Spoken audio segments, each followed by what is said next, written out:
మిత్రులందరికీ నమస్కారం. ఈరోజు మనం 4 విషయాల గురించి తెలుసుకుందాం. జ్ఞానం, విజ్ఞానం, నైపుణ్యం మరియు తెలివి. ఈ 4 గురించి నిర్వచనాలు మరి వాటికి సంబంధించిన విషయాలు ఈరోజు మనం తెలుసుకుందాం.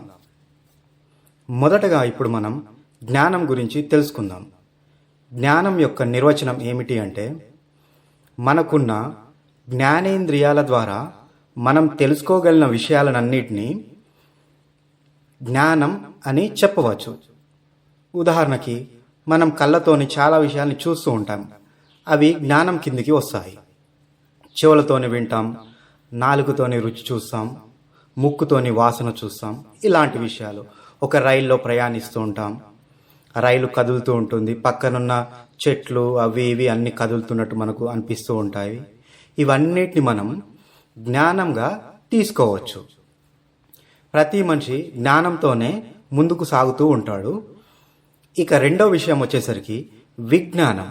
ఈ విజ్ఞానం అనగా ఏమిటి అంటే, మనం జ్ఞానంతోని ఏ విషయాలైతే తెలుసుకుంటామో ఆ విషయాలన్నిటినీ శాస్త్రీయ దృక్పథంతో, అంటే ఇక్కడ శాస్త్రీయం అంటే సైన్స్ అని చెప్పుకోవచ్చు మనం.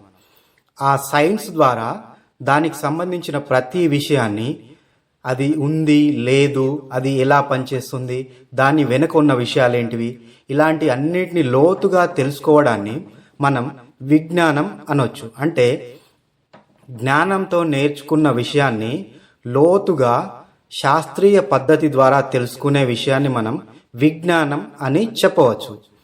ఉదాహరణకి మనకు ఒక ఇల్లు ఉంది అనుకుందాం. ఆ ఇల్లు సిమెంటు, ఇటుక, ఇలా ఇనుము వీటితోని మనం ఇంటిని నిర్మిస్తాం. కానీ ఆ సిమెంట్ ఎలా తయారవుతుంది, ఆ ఇటుక ఎలా తయారవుతుంది, అందులో వాడిన ఇనుము ఏంటి, అది ఎక్కడి నుండి వస్తుంది, ఆ ఖనిజం ఏమిటి, ఇలాంటివన్నిటిని లోతుగా తెలుసుకోవడం. అంటే ఇటుక ఎలా మట్టితో తయారు చేస్తారు, ఆ మట్టితో తయారు చేసి దాన్ని కాల్స్తారు, సిమెంట్ ఫ్యాక్టరీలో తయారు చేస్తారు. అది ఇలాంటి అన్ని విషయాల్ని మనం ఏమంటామంటే విజ్ఞానం అని చెప్పవచ్చు. అంటే లోతుగా తెలుసుకునే విషయాలు. జ్ఞానం అంటే కేవలం మనం బహిర్గతంగా చూసినవి, విన్నవి, లేదా వాసన చూసినవి, రుచి చూసినవి, ఇలాంటివి మాత్రమే జ్ఞానం కిందికి వస్తాయి. వాటి వెనుక దాగి ఉన్న విషయాలన్నిటినీ శాస్త్రీయ పద్ధతిలో ఉన్నది ఉన్నట్టుగా చెప్పడాన్ని మనం విజ్ఞానం అని మనం చెప్పవచ్చు. ఇక్కడ జ్ఞానాన్ని మనం ఏమని చెప్పొచ్చు అంటే, ఇంగ్లీష్లో నాలెడ్జ్ లేదా విజ్డమ్ అని చెప్పొచ్చు. మరి విజ్ఞానాన్ని ఏం చెప్పొచ్చు అంటే సైంటిఫిక్ నాలెడ్జ్ లేదా సైన్స్ అని కూడా చెప్పవచ్చు. మూడో విషయం నైపుణ్యము. నైపుణ్యం అనగా ఏమిటి అంటే, ఒక పనిని సరిగ్గా చేయడం. దాన్ని మనం ఎలా చెప్తాం, ఈ మనిషికి నైపుణ్యం కలిగి ఉన్నాడు, ఇతను చాలా బాగా పనిచేస్తాడు, ఇలా చెప్తాం కదా. దాన్ని మనం ఏమంటామంటే నైపుణ్యం. దీనికి కావాల్సింది ఏంటిదంటే జ్ఞానం. ఒక మనిషికి కాస్తో కూస్తో జ్ఞానం ఉండి ఆ పనిని సరిగ్గా చేస్తున్నాడంటే మనం ఇతను నైపుణ్యం కలిగిన వ్యక్తి, అంటే నైపుణ్యము అని చెప్పడానికి ఈ మాటను మనం వాడతాం. అంటే అతను చేసే పని నైపుణ్యంగా ఉంది అని చెప్తాం. అయితే ఇక్కడ ఈ నైపుణ్యం అనే దాన్ని పరిజ్ఞానం అని కూడా చెప్పవచ్చు. అంటే పరిజ్ఞానం అంటే నైపుణ్యం అంటే రెండు ఒకే రకంగా ఉంటాయి, కానీ చిన్న తేడా ఉంటుంది. ఇక్కడ నైపుణ్యం అంటే మనం ఇంగ్లీష్లో స్కిల్ అనొచ్చు. అంటే ఇతడు పనిమంతుడు అని చెప్పవచ్చు. ఇతనికి కేవలం జ్ఞానం మాత్రమే ఉండే అవకాశం ఉండొచ్చు. మరి పరిజ్ఞానం అనే దానికి ఎలా చెప్పొచ్చు అంటే, ఆయనకు విజ్ఞానం కూడా ఉంది. అంటే విజ్ఞానం అంటే ఆ విషయం వెనుక ఉన్న లోతుగా ఉన్న విషయాలన్నీ తెలిసి అతను ఆ పనిని సరిగ్గా చేయగలడు. నైపుణ్యవంతుడు, పరిజ్ఞానవంతుడు.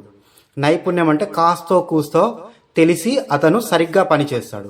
పరిజ్ఞానవంతుడు అంటే ఆ విషయం గురించి లోతుగా తెలిసి, అంటే విజ్ఞానం పూర్తిగా కలిగి ఉండి ఆ పనిని సరిగ్గా చేయగలిగిన వాడు పరిజ్ఞానవంతుడు. దాన్ని మనం పరిజ్ఞానం అనొచ్చు. ఇక్కడ నైపుణ్యం అంటే స్కిల్ అనొచ్చు, పరిజ్ఞానం అంటే ఎక్స్పర్టైజ్ అనొచ్చు. అంటే కొన్నిసార్లు మనం ఆయన ఆ పనిలో చాలా ఎక్స్పర్ట్ తెలుసా అంటాం, అలా అన్నట్టు. నైపుణ్యం, పరిజ్ఞానం రెండు దాదాపు ఒకటైనప్పటికీ చిన్న తేడా ఉంటుంది. ఇది మనం గమనించవచ్చు. ఉదాహరణకి ఒక ఇల్లు కట్టేటప్పుడు ఒక పూర్తి స్థాయి మేస్త్రి, మనం ఇల్లు కట్టేటప్పుడు మేస్త్రీలు ఉంటారు కదా, ఆ మేస్త్రి పరిజ్ఞానవంతుడైన మేస్త్రి ఉన్నాడనుకోండి, ఆయనకు ఇటుక ఎలా ఉంటుంది, దాన్ని ఎలా కట్టాలి, ఎంత ఎత్తు కట్టాలి, ఏం చేయాలి, అవన్నీ సరిగ్గా తెలుస్తాయి. అదే అతని దగ్గర పనిచేసే ఒక అప్పుడప్పుడే పని నేర్చుకుంటున్న పిల్లాడో ఒక వ్యక్తి ఉన్నాడు అనుకుందాం.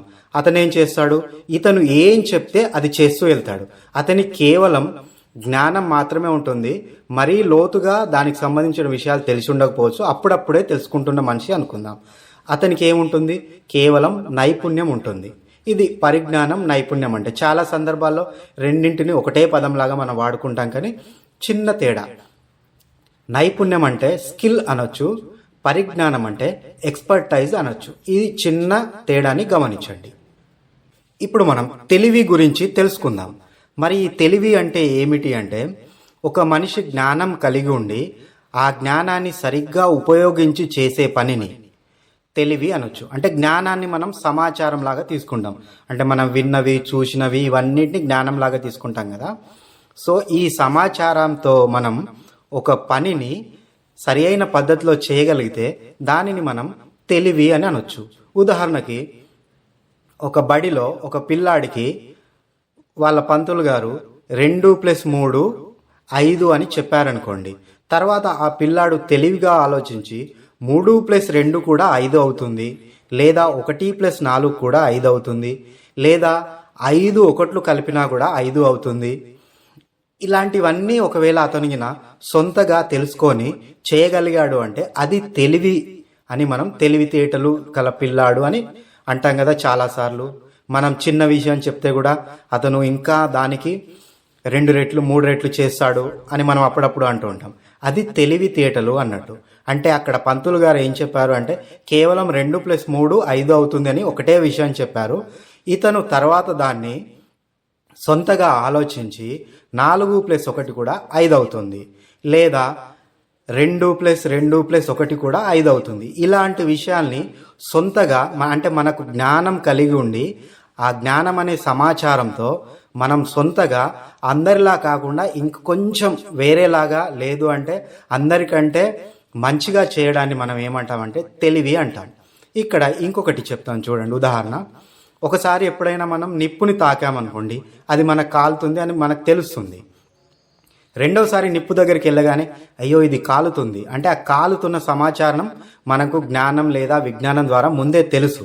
ఆ తెలిసిన సమాచారాన్ని ఉపయోగించి దాని దగ్గరికి వెళ్లకుండా దానికి దూరంగా ఉండి మనల్ని మనం కాపాడుకోవడాన్ని ఇక్కడ మనం తెలివిగా చెప్పొచ్చు. లేదు ఎప్పుడైనా ఒక పాము వచ్చింది అనుకోండి, ఆ పాముకి దూరంగా జరగడం తెలివి ఉన్న పని. లేదు అంటే ఎవరైనా ఒక వ్యాపారస్తుడు, పక్క వాళ్ళు ఒక వ్యాపారం చేస్తున్నాడు, ఇతను ఒక వ్యాపారం చేస్తున్నాడు, అతను ఏమో నష్టాల్లో ఉంటాడు, ఇతనేమో లాభాల్లో ఉంటాడు. మరి ఇతను ఏం చేస్తున్నాడు అంటే తెలివిగా చేస్తున్నాడు అంటాం.